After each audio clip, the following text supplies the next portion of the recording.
Yeah, first of all, I know it's a bot. I don't care that it's a bot. It's anonymous. It's set to private. It's got one. It's a bot. Who gives a shit? I'm using this to illustrate a larger point. Uh, the sad reality of the United States of America in 2024. Donald Trump and J.D. Vance, the campaign that they are running is explicitly, overtly based on racism, bigotry, misogyny, homophobia, transphobia, ableism. Their campaign is based on hate and vengeance and punishment and retribution.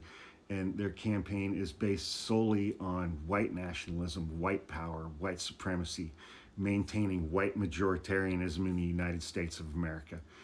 And the sad reality is that there are tens of millions of people in the United States of America who look at Donald Trump being a rapist, a felon, a convicted fraudster, a con man, an adulterer.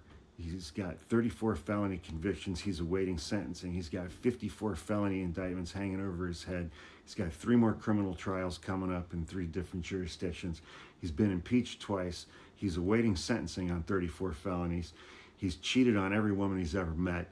He said he wanted to have sex with his own daughter.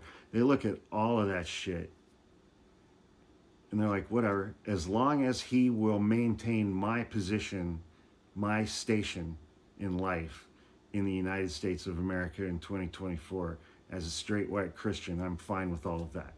As long as he will implement policies that will maintain my position at the top of the food chain in the United States of America, then whatever. I don't care about any of the rest of that.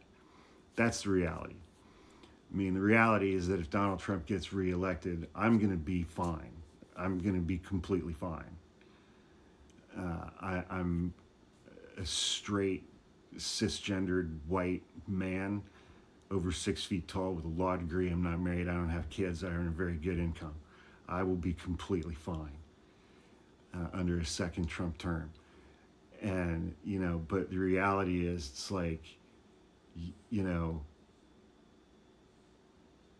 none of my friends who don't look like me are going to be fine. And I live in the Bay Area. The vast majority of my friends don't look like me. And,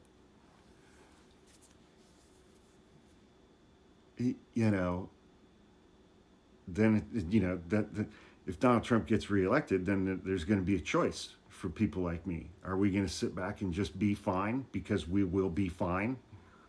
Because people who look like us voted for that? People who look like me looked at Donald Trump and said, that's our guy. Because he'll protect me. He's not going to protect anybody else in this country, but he'll protect me and my position in life in this country. Are we going to sit back and be okay with that? Or are we going to stand up and defend and protect people in our lives who don't look like us? I know which one I'm going to do. But if that kind of fascism comes to the United States, it's going to be because people who look like me chose for that to happen. They made a proactive decision in favor of that, knowing what it's going to do to people who don't look like us, people who don't look like me. So be snarky all you want. I don't really give a shit, but I'm not worried for me, dude. Sadly.